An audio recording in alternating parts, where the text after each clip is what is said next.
thought was going to leave the club. The club didn't quite announce. They announced it in quite a nuancing way. We're not giving him an extension. We're giving him a pay rise, which was basically an announcement out of nothing. And then, in the last couple of hours, we Havertz, who's tactically disruptive, although some people see him as tactically important, gets a knee injury. Now, we don't know the extent of the injury in terms of its seriousness, but the whole morale goes down because we're worried about numbers. And then the whole situation regarding why didn't we sign certain players? Are we going to get new bodies in? Because there's 12 days to go in the market, and everyone thinks our business has been done. But the segue to that is that with Arsenal, especially in the way Arsenal want to do things, the situation with Arsenal is that Arsenal, like I said, have to sell before they need to buy. Bullshit. Well, but that's the situation because it's the reality, but it's a cop out. But the situation is Arsenal are very they're closer to the European UEFA's FFP than they are to the Premiership's PSR. So Arsenal sort of more kind of resistant to. But we never heard a word. It's not that it's wrong, but we didn't hear. And I mean, we shouldn't really because we're not privy to the information. But we never heard a word of that Champions League FFP stuff until now. I think it's not that it's wrong, but I think that's the latest one that they're throwing at us, man. Yeah, well, that's the situation regarding the whole situation regarding the FFP. It's very important for Arsenal. Let's not forget Arsenal were the biggest advocates of that. Hello, you still there? Yeah, I'm listening. Yeah, what I'm trying to say is Arsenal are massive advocates of FFP and PSR. So for Arsenal to be on the sort of cusp of FFP and then they go and buy a player where they're going to go over the threshold, it's something that Arsenal ain't going to want to do. The situation is that when we talk about Eberechi Esse, you get a feeling that it was very much a sort of how to say it, a luxury signing. Exactly. Too much dominoes needed to fall into place to get him for us to get him. Whilst other players we've bought are essentials, we've known for the last few years that Arsenal need a winger. This is where, for me, Kenny, when I said, you know what, fair enough, Mikel and everyone else, you lot know more about football than me. Just make sure in May 2026 we've got a trophy. It's as simple as that. I don't agree with what you've done. I think there's a lot more to do. I want to ask you as well to kick off the show. Yeah, are you feeling? Remember ahead of the summer, Mikel Arteta said goosebumps. Are you feeling these goosebumps, Kenny? Look, you're always going to feel it when the Premier season starts. The goosebumps. For the simple reason is that you miss the football. There is football in the summer. Obviously, you watch some international tournaments. You watch pre-season tournaments like the World Club Championship. It's very important, and Arsenal should be a part of it. And then you had the diet of the women's Euros, and that was always going to be something to get you warmed up for the real thing. And then the goosebumps start when you start signing players or get linked with players. That's when the goosebumps starts. And then what you do is that you mentally calculate how many points you're going to get within a season. You're going to sort of pick out key games because you've already got the fixture list and say, right, we can win there. We might drop points there. Blah blah. We're going to need that so much amount of points in order to win the league because we think that our rival's going to get the points as well. So it's one of those things where you look at the season and you do become excited, and then you become even more excited because get the goosebumps or have the anticipation because you feel that, well, we finished second and we weren't ourselves. And when you feel like you haven't done yourself justice, you can't wait. You're raring to go, aren't you? You're raring to go. Facts. And then you have the other situation where you look at the Champions League and you think, bloody hell, we've lost to the eventual winners. We got really close in terms of where we were in the competition. And we kind of pinpoint where we were short. And then you think, right, we get Zubimendi, we get certain other players, we can go one better, and you just can't wait. You know, the luxury position was a striker. Everyone wanted a striker. We got a striker. That in turn gives you goosebumps because, according to Arsenal fans, we didn't win trophies. We didn't win the league because we didn't have a striker. So Which now I we've think got is a a late striker. narrative. We should win the league. In layman's terms, you may think so, but really, in footballing terms, it probably is a bit. You need more than that. Naive, man. You need Very more than naive way that of thinking. because the reason why you need more than that is because you look at other areas and you look at performances of certain other players, and you think we can improve in that position, and that doesn't necessarily have to be a striker. Which I think you're right. Like, I think it's naive. It's a contributing factor, of course, Kenny. But like, if you just purely, if anyone can look me in my face and tell me exactly how we saw the season play out, whether it was PSG, Premier League, semi-finals, FA Cup, the exact same thing happens. But we've got your Sesko, your Gyökeres, your Isak, your Haaland, whatever up front in place of whoever was there, right? Do we win silverware? And if you say you do, we do, then fair enough. Hopefully the delay is worth it. I personally don't agree with it. And then we did hear in February, unprecedented summer. You feeling like this is an unprecedented summer, Kenny? Well, you say unprecedented summer. It's all about anticipation. It's you think about it, it's the same sort of like concept as what do you give the transfer window? So you will get to the 1st of September. Everyone's going to sort of like do their kind of like sort out their rating, their mathematics, their early mathematics, and they say, right, out of 10, what you give to transfer window? 6. And I always say to people 5. is that you can't give it anything. In realistically, you can't really give it anyone. The reason why you can't give it anything because you're giving it you're already giving the marks out of 10, or you're giving percentages because of not because of what they're going to do. It's how you're impressed by it. And at the end of the day, you can be impressed by a transfer window, and it all looks good. But really, the real, like I said, bread and butter, the real sort of, like I said, evaluations are going to be across the season. For instance, you talk about our good friend Victor Gyökeres. At the end of the day, it's going to be how many goals he scores, or how many important goals he scored. You may say, like, one of the reasons why people give Mbappe a bit of criticism last season. Now you look at his numbers; he scored over 30-something goals.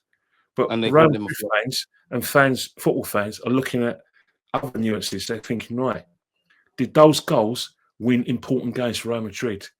Like a semi-final of the Champions League against Arsenal. That's what football fans be looking for. Spanish Cup. Did he score goals in the Spanish Cup? In the kind of Clasico games against Barcelona. Those are what we're looking for. And I think the same things will be for Odegaard. We're going to look, right, did he go Anfield and score a winner at Anfield? In a tight game where it's the 95th minute, we're playing Everton at Emirates. Liverpool are losing to Fulham. Man City are drawing 0-0 at Old Trafford. Arsenal need to win to go that, need to win so they can go 2 points clear in the title race. 95th minute, that's when you look for Gyökeres to put the ball in the net. And I think that's how you kind of evaluate how a transfer window. That's how I evaluate it. But I do understand it's impressive, but you've seen many times in football, you can buy the players, buy the Galacticos, they may not gel. The team don't gel. Or it takes a long time for the player to, to be acclimatised to the way you play. And then, whilst you're waiting for the player to become acclimatised to the way you play, Liverpool are still in the march. They're 5 points ahead. They've gone up Man in the City win. not too far behind them. They're 4 points behind. So you're always playing catch up. Which is facts. For me, obviously, I mark it down. And again, you made a great point that the window isn't shut yet. But I did expect, I don't think we're the greatest of sellers. I didn't think Berta's going to change it all. But I would have thought there would have been some level of a sale. I do like the squad additions. I personally think individually, I'd give Gyökeres a 10 out of 10. I'd give Zubimendi a 10 out of 10. But they're the only level raisers. Fair enough. They've put their hat on Madueke. Go and prove me wrong. That's not the talismanic left winger I wanted. So it's just a mixed bag, really. And again, it does feel a bit rinse and repeat. We're kind of used to hearing, you know, kind of bullish chat in the build up to the summer, especially because of how January went. And it's just a mess now, if I'm completely honest with you. I will get go on. You say it's a mess. I can see where you're coming from. And the reason why I see where you're coming from, I see where you come from. You know why? Because the state of play at the moment is that the best Arsenal side under Mikel and a team that you thought, right, really look like a team that can win trophies and can win the titles, a 23-24 side. And that is peak Mikel. That's peak Arsenal under Mikel. Just like if you think about Wenger in the Emirates Stadium, peak Wenger at the Emirates, not Highbury, the Emirates, was a 2007-2008 team that should have won the league because they were playing the best league, man. And you look at 23-24, that's when Arsenal really looked like a team that meant business under Mikel. Especially the run towards the end of the year. Well, season. Now, you at the moment, the reason why you could probably concern is because, well, hang on here, we don't even look like we're reaching that standard of 23-24, and we didn't win the league. So the kind of the pessimism, you know, looks back, like if you look at the performances of certain players, they haven't reached those levels of 23-24. None of their players really have. Respect for the goalkeeper to a certain extent. That's not enough to win the league. So I share the pessimism, and I respect it because you have to feel concerned because the squad is very much short on quality. Exactly. It's the same old in that regards. Like, I'm still talking about the left. Like, Kenny, I'm at the point where obviously if we win, I'm going to be happy. If we lose, I'm going to be vexed. I'm past getting at things, and I've just not accepted, but accepted. The club, the people above Mikel Arteta are going to work in their own way. My hope is Mikel Arteta, bar the Bilbao game, and granted the season has just started, we still got those same teething problems in the middle and final third. To be fair, against Man United, there was a couple of occasions where we did try and break quickly, but that didn't really happen. If nothing changes, nothing changes. I don't see anything that makes me think, oh, you know what, that gives us the edge. I expect us to be in with a shout, but I don't see any different. I don't see enough difference makers. I see a lot of coulda, woulda, shoulda. And as you know yourself, because you're older than me, if we want to be a team that's getting top four and sniffing at it and having some great nights like against Real Madrid and City, we've got enough. If we want to get over the line, then we need to have more answers than questions at this point. It's not that I feel the attackers are bad players, but they're purple patch guys. The only one you're going to throw your hat on is Bukayo. I would obviously throw my hat on Gyökeres because I wanted him. I do think Mikel Arteta tactically needs to show us something a bit like the Bilbao game. So it's always wait and see. I always say sometimes, Kenny, I think we're our own best friends and we're also our worst enemies. And I genuinely think in these last 3 years, we've shot ourselves in the foot. Genuinely. You say that, but the thing is that what we've seen since Pep came into the Premiership, and since Jurgen Klopp, you know, came to the Premiership. If you sort of like look at the teams that have won the league, the teams that competed in the league, or the best teams in the Premiership, from about from August 2017, the two best teams in the Premiership have been Liverpool and Man United, because really and truly, you look at the fact that Liverpool won 2 titles.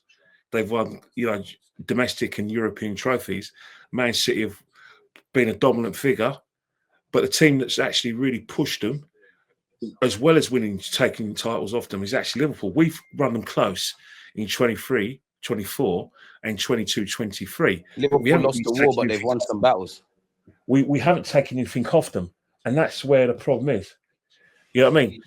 And that's where all the nuances or the problem is. And I think that's where the pessimism is, because ordinarily, when you look at that, I go back to my point I made earlier. The peak Arsenal, when Arsenal actually looked like they meant business, was 23-24.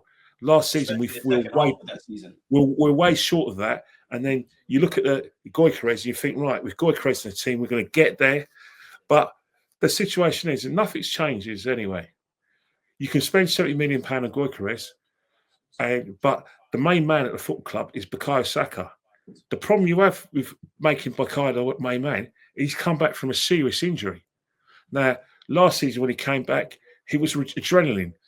You know the score. You've played a game. I played a game. If my coach, if my physiotherapist says, right, you're 8% fit, I will rush it if I was you. Just take your time. You know, in the back of your mind, you're still going to play. But Real Madrid's around the corner. if I'm 80% fit, I'm playing against Real Madrid. And I just But think, right, Kenny, I'm that's just why I gonna say run, to run, you, run. yeah, when it's all said and done, I feel sorry for the players. Everybody gets criticism, but I have a lot of sympathies for the fans and the players only. Those above that, not really, And I because hear of you, stuff like that. but if you're Bukayo Saka, everyone told me that they were cooking me, whatever that means anyway, and said I was wrong about Bukayo Saka. How can you say he's not fit? How do you know? But common sense says that he probably wasn't, but the adrenaline and the thought of playing against Real Madrid And the got rehab, him to be through that. fair. And then you think about the whole situation with when you think about the PSG game, because we've beaten Real Madrid. We've now got the games against PSG. So the games in the league, they're going to help me get match sharp Get and back match into the fit back. groove of I'm not things. really fit, and I think that's the situation. And then he's come to the season. We don't know how he looks. He wasn't great against Man United, but nothing's changed since 2021. He's still a main source of He's been our main man since he was left back, really. yeah, yeah. And most importantly as well, if he has a good season, then Arsenal may have a good season. If he doesn't have a good season, doesn't matter whether Gyökeres, turns up or Odegaard improves. He's the main man. The team's built around Bukayo Saka. Where you at with, on the topic of Saka, yeah? Where you at with, because some say move him over to the left and get Madueke. That's a chance to kind of bin Nelly. Where you at with that? I'm not for that, because I think for two reasons. I am of the belief, yeah, that you don't move your star man, he's in his position. And I also feel kind of piggybacking off of what I just said. I feel there's a lot of issues with us in the attacking third, innit? If we was playing scintillating football and I never had these things, I'm open to trying stuff. But it would feel like, for me, creating another issue. The thing about it is that obviously, the only way you move Saka is you move him in kind of that role, in that sort of role that Cole Palmer has at Chelsea, or the role that Some Gareth people have Bale also said that as well. assigned to himself, where they're not, sort of designed to play on the left of the attack or the right of the attack. They roam into areas where they can't be found, like Cole Palmer. You look at the goals he scored in the World Club Championship final. Both those goals, he was in areas where you can't mark him.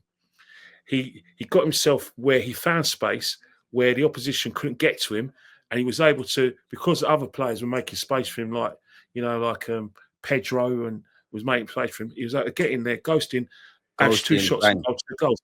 And if you move Saka anywhere, you're moving to those sort of positions where he's got a kind of a freer role, because obviously you know that he can beat his man, he can draw fouls, and on that left foot from 20 or 30 yards, he'll have a shot and go and he will score. So you know that you can play him in that position, but that's the only position you can play him in. But when you talk about the right-hand side, he's actually made that position his own, not just at club level, but he's made that position his own international level. So really and truly, you can only do it within a football match where you interchange to make the opposition think, and you drag the opposition out. You give the opposition a decision to make. Saka moves to the left. Does his man marker or a left back move with him, or does someone else have to take that position? And the same with Madueke, who might play on the left, or Martinelli. So those are the sort of situations where if you play Saka and say, like, play left wing, you take away the ability to get in the box and have shots and goal and score. You take away you take away the ability where if I'm Saka and I'm playing the left-hand side and I'm playing against the right back wants me to cut in my right foot because I'm not right-footed. Exactly. But the left back doesn't want me to cut in my left foot. He doesn't want me to do that because he knows that if he goes in, that means the midfield and the centre halves have got more work to do. So I've got to get him down the side, taking down the flanks, innit? Yeah, you've got to make sure that he doesn't get in behind me, because if he gets in behind me, I'm dead because I can't tackle him. And that's where Saka's kind of masters that situation. Like you had Pepe, he played that position. Pepe is a different kind of player. You can't compare them because they've got different strengths, different attributes. But I can tell you categorically now, Saka's more calculated though, and create from there. He's not going to want to get him behind on his right foot. He could do it, but he doesn't want to do it. While Saka has got those sort of other aspects of his game, and his decision making is still the best. Facts. One love for the super chat, Farhan the Gunner. I don't know why StreamYard isn't highlighting them. I see we've got 2, so big up you. I'm gonna go look for the other one in a second. StreamYard has had problems. Taking a piss, Ken. No, well, remember myself, Lee, Jez, DJ, that's what I'm saying. Everybody's got the issues. They're taking a piss. Yeah, we had to cancel podcasts, postpone a podcast, and do it yesterday, and then in turn postpone Jez's podcast at 6, and we're doing it. I'm going to do it today. So it's one of those things where I 100% know where you're coming from regarding this, but you know what? It is what it is. Maybe it's a situation that it's a football season. The real stuff is coming. New podcasters have been born, which means everyone's, doing a podcast. So I think the whole system has got saturated. But I always said yesterday, as you remember on Dan's show, I always say to people like yourself, the sun is going to be shining this season. There's eyes on us, yeah. Much.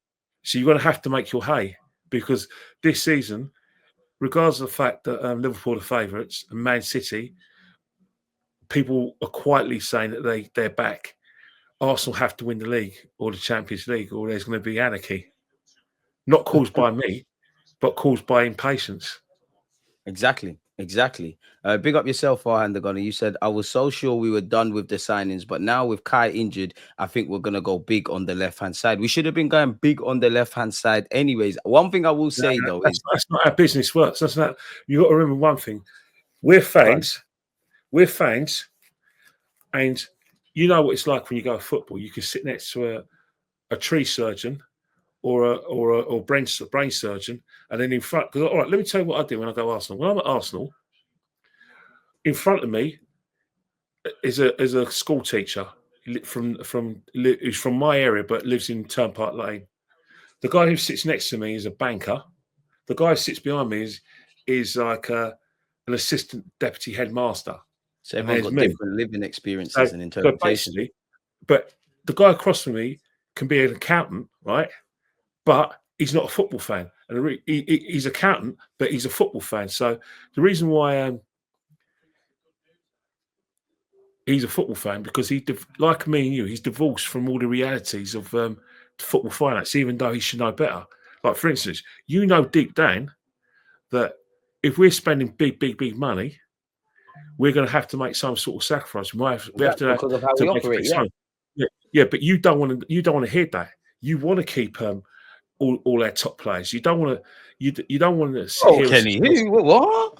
No. That's nothing you say, because you're a fan. For instance, if I was to tell you that in order for Arsenal to get the left back, get the left winger, and probably get another top class midfielder, we're going to sell Saliba for £150 million. You'll fight me. I won't, because 150 million. Yeah, you fight me because you're a fan. 150 million, he's got to go, bro. Yeah, but ultimately you ain't going to want to hear that because you're a fan. I hear the point. And that's the thing. But the problem is that because there's so much wall-to-wall football, not just on social media, but on the mainstream, and a lot of these football programs, they get these experts on from like Deloitte or a guy who's the football expert, the football business reporter for the Times or whatever that. We're kind of being educated into football finances, sometimes against our will, but we have been educated in it, and that's why a lot of us know our logical side of our footballing brain will say, "Yeah, we've got a point here." Fair. Big up, Conrad. That's necessity. Conrad's right. That's necessity there. We don't know the extent of Kai's injury, but we know Gabriel Jesus' injury is long term. No. So we have to buy. We have no choice. Again, we've kind of pussyfooted around it, Kenny. Yeah, but like, talk to me, man. Kai Havertz injury. What you feeling about it? Some are saying it's a blessing in disguise. No, I find it a bit funny because no one rates him, and now they're crying.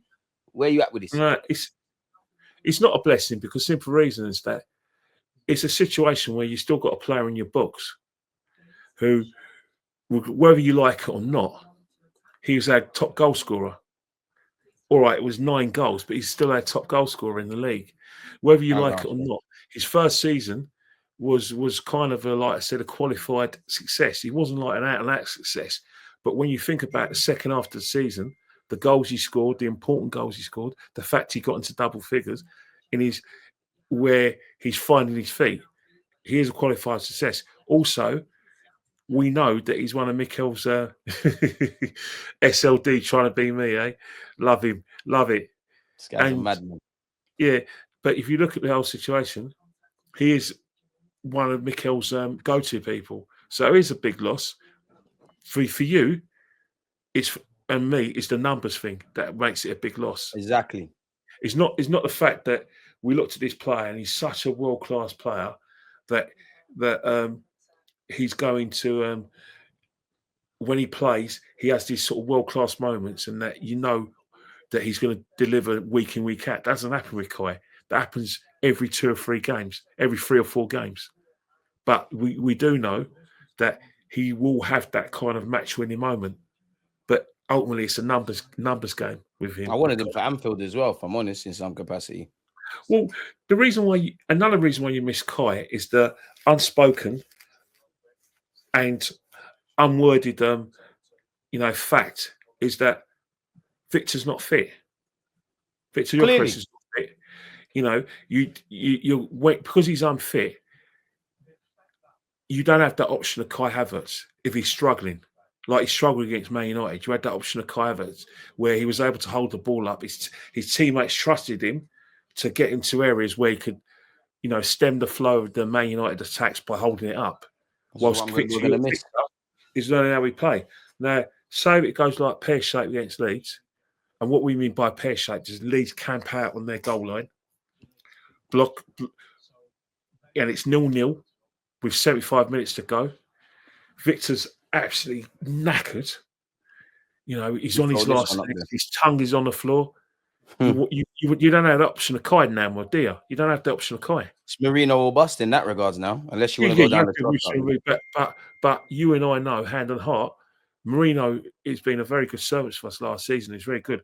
But ultimately, the better player and the more established player and the player that we will trust is still going to be Kai. He's got a longer body of work. You don't get wrong. Boy 10 Dio, you're right. I respect you for that. And I slightly agree with you. But when you look at Mourinho, he was effective in the short time he was there. But there's other aspects as well, where Kai, the hold-up play, the shithousery, the getting us up the field. You know what I mean? I think he still does that better than Mikel Marino. Who do you prefer in midfield? Because this is a chance to ask you this. I think nobody wants to see Kai Havertz or Marino in midfield, but starting in midfield, which is the one for you? Because for me, it's actually Kai. Well, Kai.